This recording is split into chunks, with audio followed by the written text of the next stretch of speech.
Welcome back, NDSU, to the first Bison Information Network broadcast of 2024.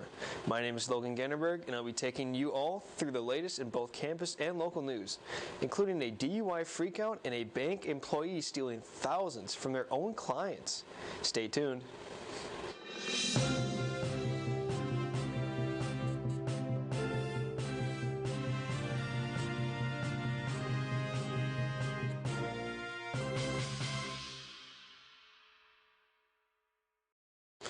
With the spring semester underway and classes in full swing, we could already use an opportunity to relax and have some fun. Now, luckily for us, the perfect opportunity will be held this weekend as TBD Comedy returns with their signature improv comedy show. There will be plenty of laughs, good fun, and hopefully an experience you will never forget. The show will be free to all, regardless of whether you are a student or not. The show will be held this Saturday from 8 to 9:30 in the Prairie Rose Room of the Memorial Union. Now, here at Ben News, we want to ensure that everyone on our campus can be noticed, and this includes both clubs and Greek life. Starting next week, we will begin a weekly coverage of some of the clubs and Greek life here on campus, and we hope that this will help both current and incoming students better find a group or a house that aligns with their interests and helps them make new friends. In addition, this coverage aims to help out some clubs or Greek life that may be overshadowed or forgotten at times here at NDSU. Now, if you or someone you know is part of a club or a Greek life that would like to be featured, please reach out to us on our Instagram page at Bison Information Network. And some sad news for the NDSU community today as a well-loved professor and climatologist has passed away just days before his 63rd birthday. Adnan Akyüz was a popular professor here at NDSU as he was famous for his weather classes, some of those being Intro to Meteorology and Climatology, Wonders of Weather, and Weather and Climate for K-12 educators. I myself was hoping to get to experience one of these classes as many of my friends and fellow students had raved about his classes. Akyüz would also go and visit elementary schools to do science experiments and teach kids about the weather in fun and memorable ways. Several news sites and the state of North Dakota itself would reach out to Akyüz for his vast knowledge about climate and weather patterns and to help inform the public regarding weather-related topics. Outside of work, he enjoyed camping, hiking, rock climbing, swimming, disc golf, and long road trips with his family.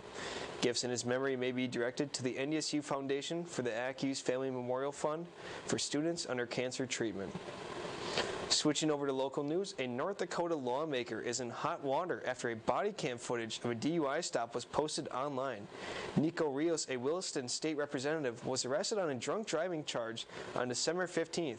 Now, while the crime itself would be reason for disdain, Rios' conduct was extreme as the lawmaker unleashed vulgar, homophobic, and anti-migrant remarks during the traffic stop.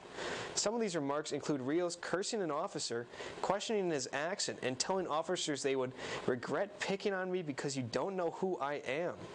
Republican House Majority Leader Mike LaFleur has removed Rios from the legislature's Interim Judiciary Committee, effective immediately.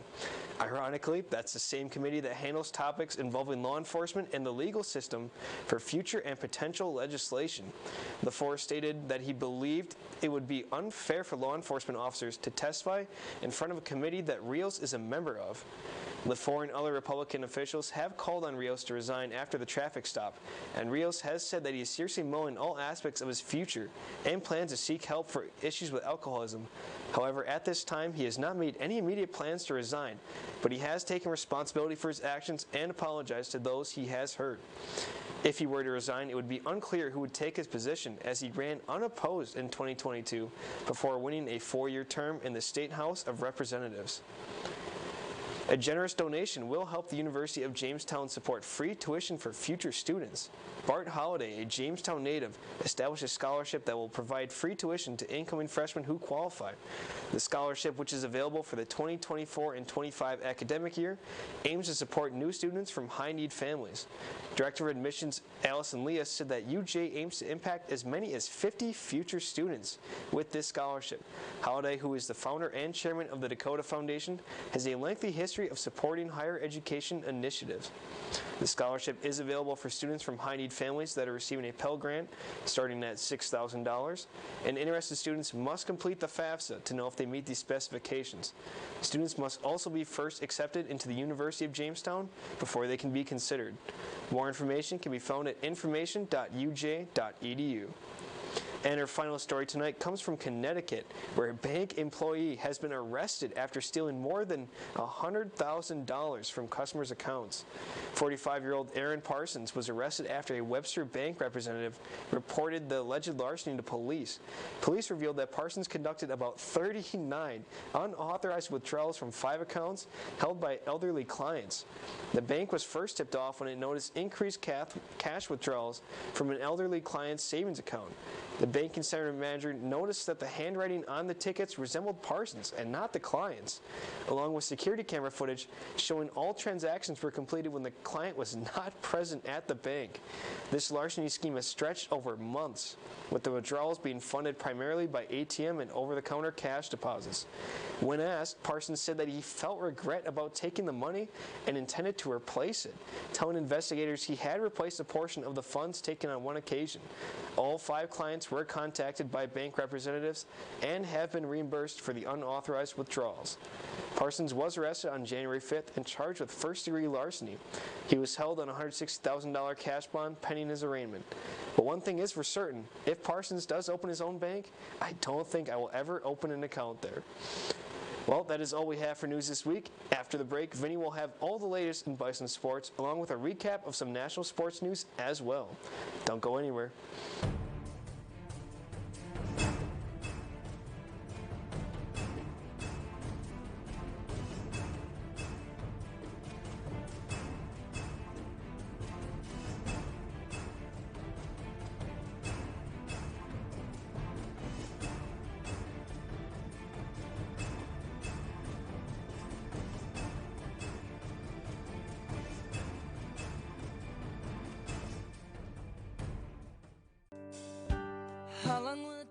I'm your friend. I am your coworker. I'm your neighbor. There's no set person that defines who needs help in North Dakota. I play cards with your grandmother every week. Hunger is becoming more and more widespread and more known because there are people standing up and saying, hey, this can't happen. We can't be having this in our state, in our community. I sit next to you in math class. It's proving that they're learning better and they're not coming to school so hungry on Monday morning. We're engaging them and we're helping them learn. I mean, people want to help their fellow citizens, and in this food bank, in this agency, that is exactly what's happening, is people really, truly care. I'm here. I'm here to change the faces. I'm here to change the faces of hunger. One kid, one mentor, plus one moment can unlock limitless potential. One heart-to-heart, one inside joke. 30,000 youth are waiting. Be there for one of them. It's time. Become a big today.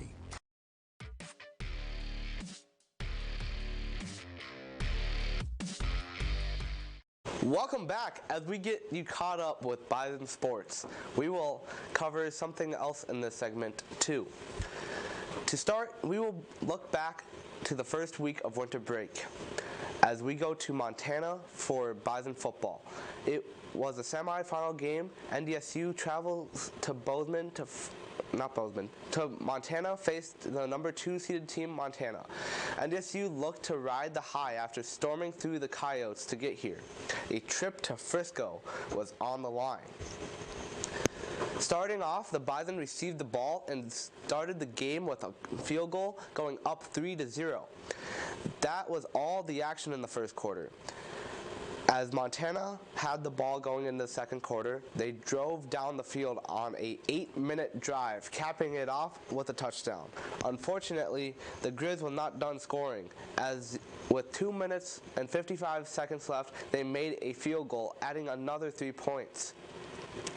As NDSU responded as time was running out with a field goal of their own, going into half down 6-10.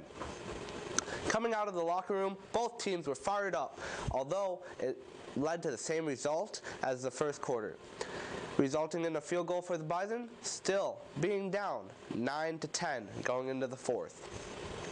Not even 4 minutes into the fourth quarter, Montana's punt returner torched the Bison as he returned it for a touchdown, making it 9-16 now with time running out for the Bison.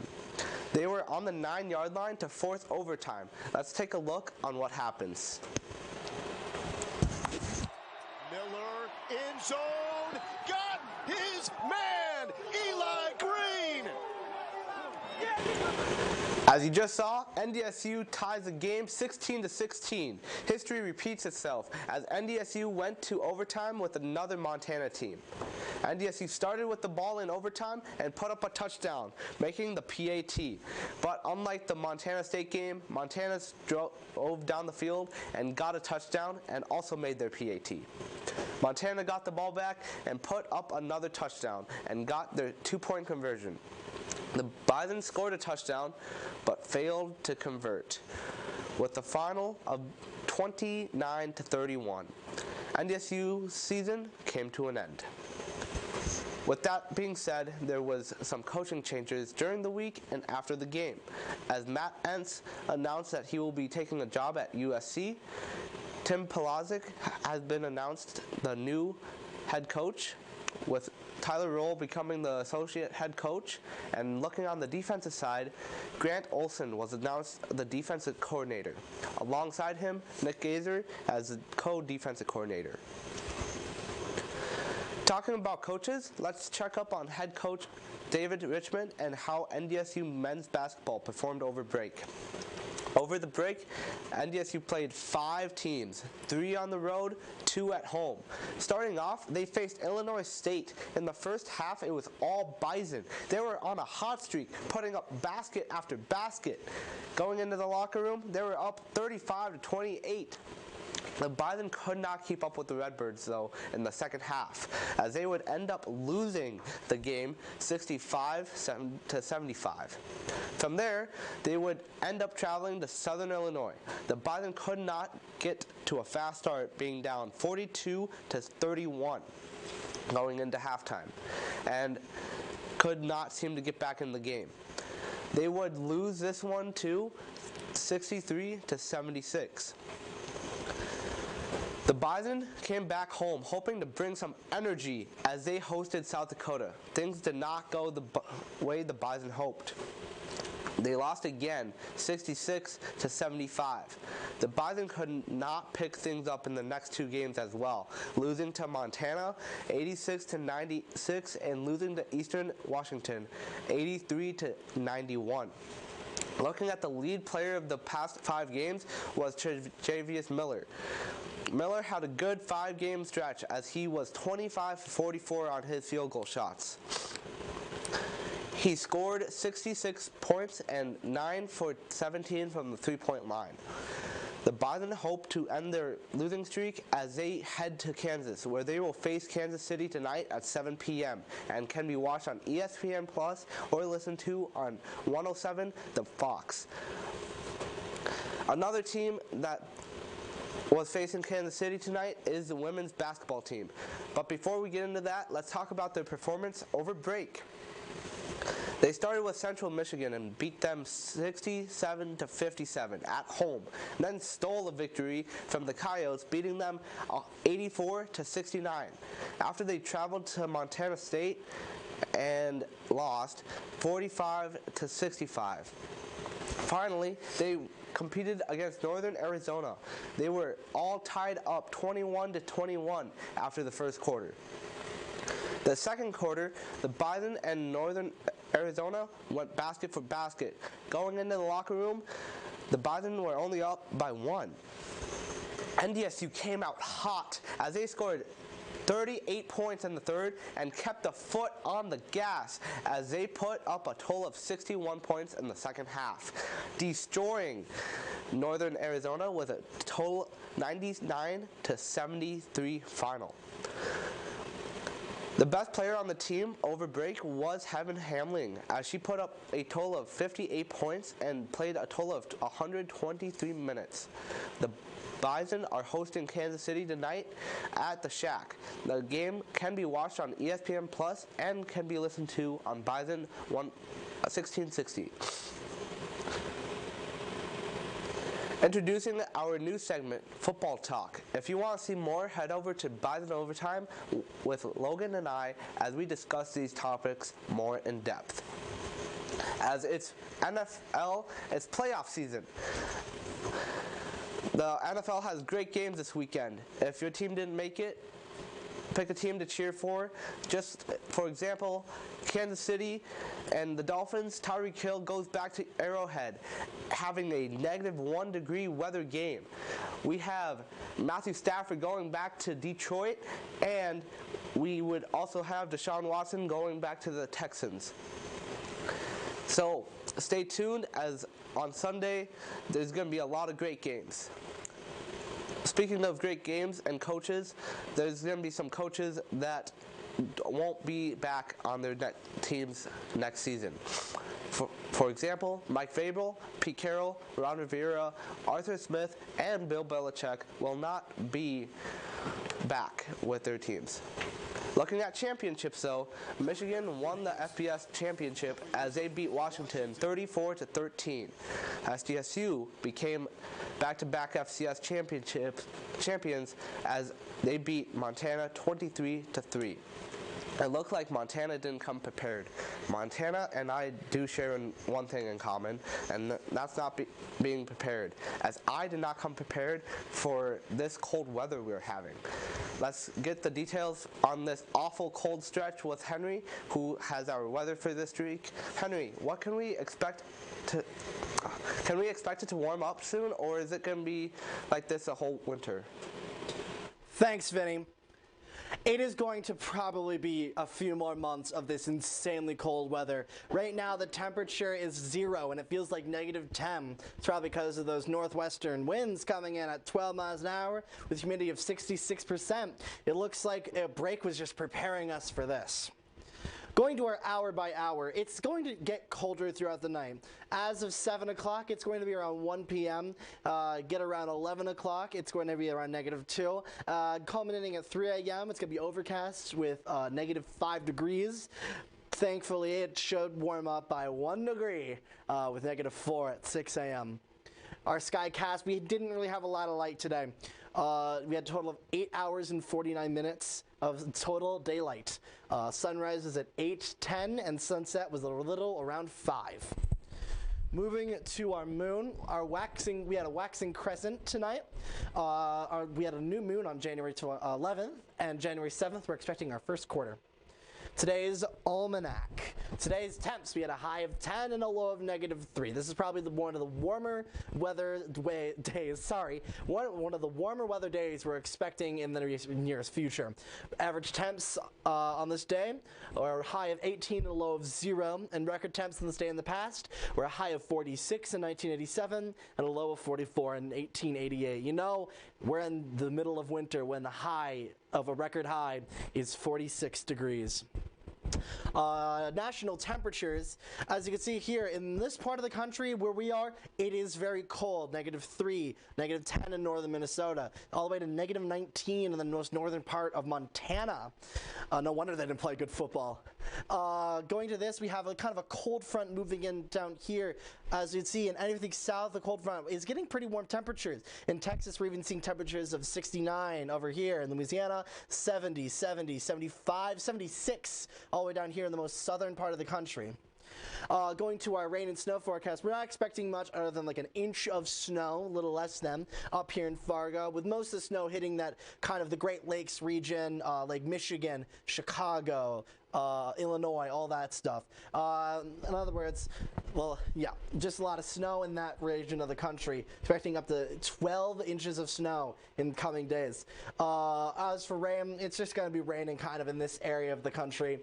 It's kind of the southeast part of the country. We're expecting rain as per usual at this time of the year. Going to our 7-day forecast, this weekend we're expecting the still cold temperatures. Tomorrow we're expecting a high of 4 and a low of -6, better than today. Saturday we're expecting a high of 0 and a low of -8, and Sunday we're expecting cold, high of -5 and a low of -12.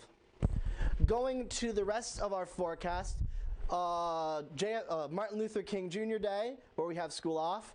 On Monday, we're expecting a low of -8 high of -8 and a low of -14. So I wouldn't expect to do much other than sitting inside, cozied up with a warm book or favorite TV show. And it's still not faring good for the rest of the week. On Tuesday, we're expecting a low of -15, and we're not breaking out of the 10s anytime this week. Thankfully, on Monday, Tuesday, and Thursday, we are expecting some sun. And for our national days, it's National Thank You Day, National Arkansas Day, National Milk Day, and National Learn Your Name in Morse Code Day. Anyway, I hope you've had a wonderful break. Good luck in the next semester. And this is Henry, signing off. Thank you, Henry, for the weather report. If I was only more thankful for the weather itself.